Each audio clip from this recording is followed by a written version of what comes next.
Assalamualaikum warahmatullahi wabarakatuh. Bapak dan Ibu guru hebat, salam dan bahagia. Perkenalkan, saya Audi Muhammad Nasrullah, guru pendidikan jasmani olahraga dan kesehatan di SMP Negeri Satapati Waro Utara, Kabupaten Muna Barat. Hari ini saya akan melaksanakan aksi nyata tentang menyebarkan pemahaman bagi pengajar terkait pelatihan atau implementasi dari pelatihan mandiri yang saya ikuti di platform Merdeka Mengajar tentang topik Merdeka Mengajar. Setelah mempelajari topik Merdeka Belajar ini, kita sebagai pendidik diharapkan mendapatkan pemahaman untuk memfasilitasi murid agar tumbuh sesuai dengan kodratnya dan mendapatkan pemahaman, gagasan, dan prinsip pendidikan berdasarkan pemikiran Ki Hajar Dewantara, sehingga kita sebagai pendidik dapat menerapkan pembelajaran yang memerdekakan.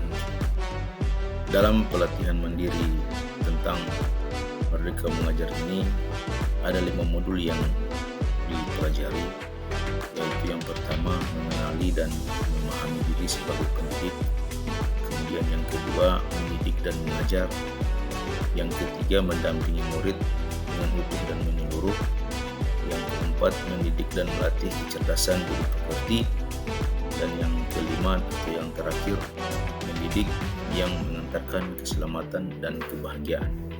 Oke, kita masuk di modul yang pertama. Sebagai pendidik, kita harus mampu mengenali kekuatan dan kelemahan diri. Pendidik itu dituntut untuk dapat adaptif terhadap perubahan dengan meningkatkan kapasitas diri agar dapat merencanakan pembelajaran yang sesuai dengan kebutuhan peserta didik serta mendukung tujuan pendidikan. Pendidik harus mampu mengenali karakter dan kebutuhan peserta didik agar dapat menuntun muridnya untuk mengenali dirinya sendiri, menyesuaikan tujuan dan kebutuhan belajar yang relevan dan kontekstual terhadap lingkungan. Kita melangkah ke modul yang kedua, yaitu mendidik dan mengajar. Sebagai pendidik, seyogianya kita mendidik secara menyeluruh. Pendidikan itu tidak hanya memberikan pengetahuan kognitif saja kepada murid, tetapi hendaklah kita mendidik keterampilan berpikir, mengembangkan kecerdasan batin untuk mencapai keselamatan dan kebahagiaan.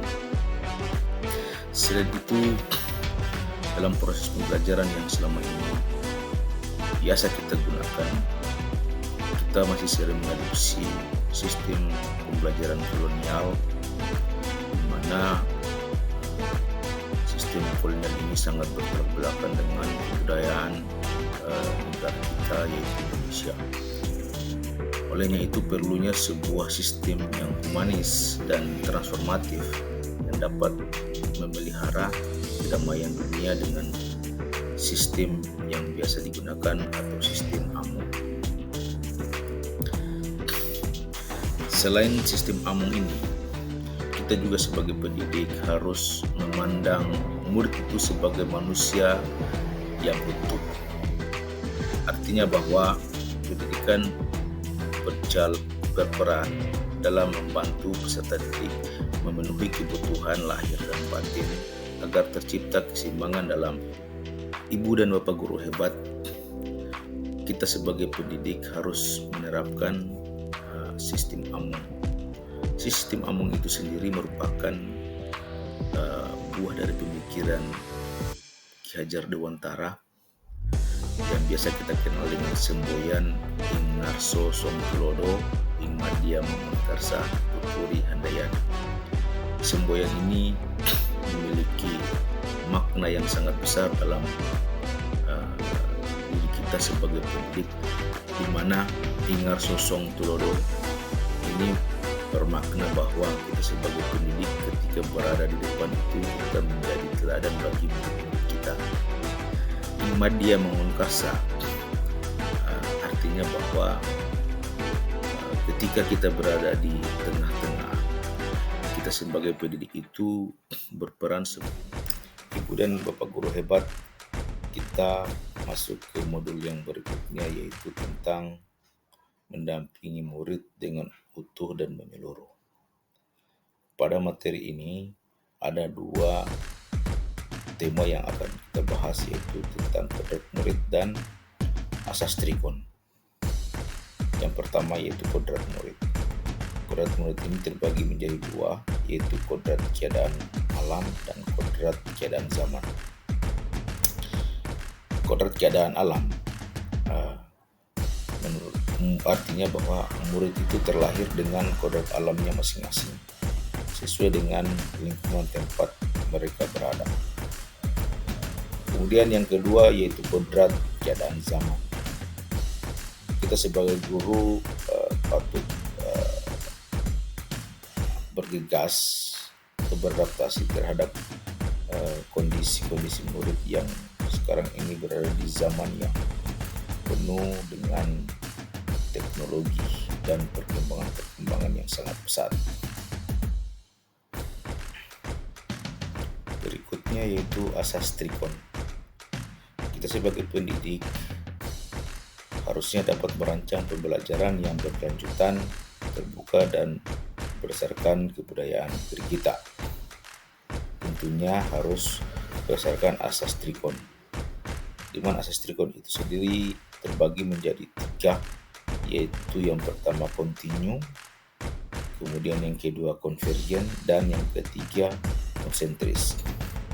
Kontinu ini artinya bahwa pengembangan secara berkesinambungan dilakukan secara terus-menerus dengan perencanaan yang baik. Konvergen artinya bahwa pendidik harus melakukan pengembangan yang dilakukan dapat mengambil sebagai segala sumber dari manapun dan kapanpun, tetapi tetap harus disesuaikan dengan kebutuhan murid-murid kita. Dan yang ketiga atau yang terakhir yaitu konsentris. Artinya bahwa pengembangan dilakukan dengan tetap memegang kuat kearifan lokal, tetap menuntun tumbuh kembang anak sesuai dengan karakter kebudayaan kita sendiri. Kita melangkah ke modul 4, yaitu mendidik dan melatih kecerdasan budi pekerti. Budi pekerti merupakan perpaduan antara cipta, rasa, dan karsa. Budi pekerti dibentuk oleh keluarga, lingkungan masyarakat, dan sekolah. Ada sebuah teori yang perlu kita pahami, yaitu teori konvergensi, yaitu kodrat anak itu seperti kertas yang dipenuhi coretan atau tulisan yang masih sama. Ibu dan Bapak guru hebat, kita sampailah pada modul yang terakhir, yaitu modul kelima, yaitu mendidik yang mengantarkan keselamatan dan kebahagiaan. Setiap murid memiliki kodrat atau potensi yang berbeda-beda, sehingga perspektif guru tidaklah selalu sama dengan murid. Fungsi pendidikan adalah mengantarkan murid agar siap hidup mengisi zamannya. Olehnya itu, guru harus memberikan pembelajaran yang bermakna untuk murid dan menerapkan sistem among dan semboh yang dihajar Dewantara selama proses pembelajaran berlangsung. Ini adalah penerapan pembelajaran yang memerdekakan murid melalui profil atau proyek penguatan profil pelajar Pancasila yang dilakukan di sekolah kami dengan tema hidup berkelanjutan. Ibu dan Bapak guru, itulah pemaparan tentang aksi nyata saya tentang menyebarkan pemahaman Merdeka Mengajar. Semoga dapat bermanfaat untuk kita semua.